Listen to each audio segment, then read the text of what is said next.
விடுதலை part 2ஓட first look வெளியிட்டிருக்காங்க. வீரமும் காதலும்னு 2 போஸ்டர் வெளிவந்திருக்கு.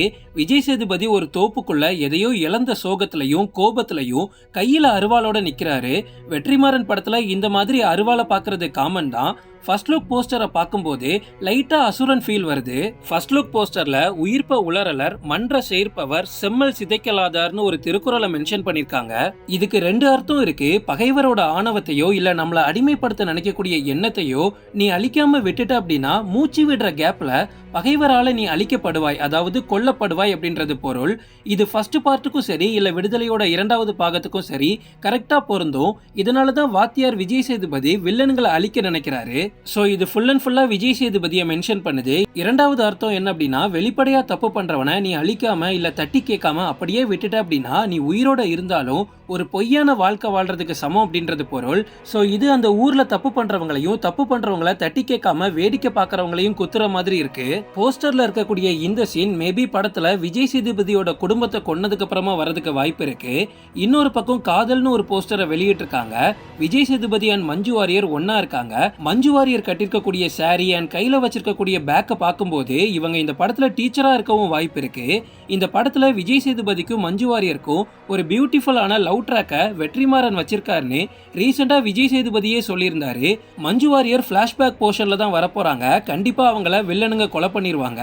மஞ்சு வாரியர் ஒரு ஃபேக்டரி ஓனரோட பொண்ணாவும் அந்த ஃபேக்டரியில நடக்கக்கூடிய பிரச்சனை அதால ஏற்படக்கூடிய உயிரிழப்புகள் தான் விடுதலை பார்ட் 2ஓட கதையா இருக்கவும் வாய்ப்பு இருக்கு. விஜய் சேதுபதி ஏன் வாத்தியாரா மாறினாரு, ஊர் மக்களுக்கு ஏன் விஜய் சேதுபதி எல்லைச்சாமியா மாறினார்னு ஃபுல் டீடைல்ஸையும் நம்மளால ஃபிளாஷ்பேக்ல உணர முடியும். திருக்குறள்ல சொல்லக்கூடிய மூச்சு விடுற கேப்ல நீ கொல்லப்படுவாய் அப்படின்றதோட அர்த்தம் இந்த ஃபேக்டரியில இருந்து வெளிவரக்கூடிய கெட்ட காத்தை சுவாசிச்சு மக்கள் இறந்து போகவும் வாய்ப்பு இருக்கு. கண்டிப்பா இந்த படத்துல சூரியோட போர்ஷன்ஸ் குறைவா தான் இருக்க போகுது. கதை எங்க ஆரம்பிச்சு எங்க முடிய போகுதுன்னே தெரியல.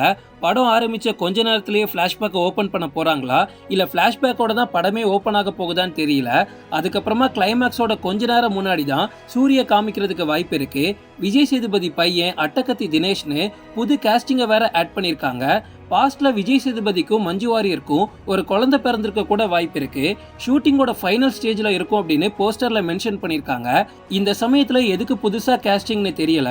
தமிழ் சினிமாவோட பார்ட் 2 சாபத்தை போக்குறதுக்கு விடுதலை 2 தான் வரணும் அப்படின்னு மொத்த இண்டஸ்ட்ரியும் வெயிட் பண்ணிட்டு இருக்காங்க.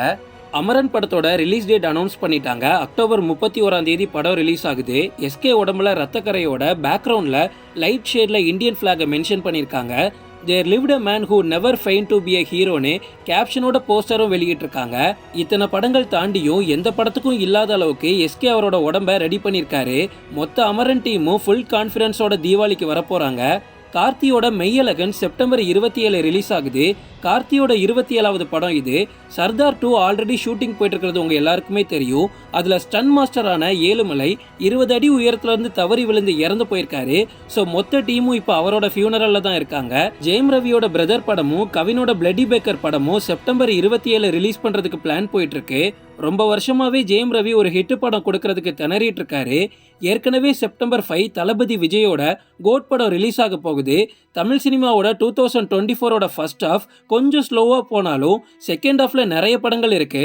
இந்த மாதிரி சினிமா அண்ட் சில இன்ட்ரெஸ்டிங் டீகோட்ஸ் பார்க்கறதுக்கு தொடர்ந்து எங்களை ஃபாலோ பண்ணி வச்சுக்கோங்க.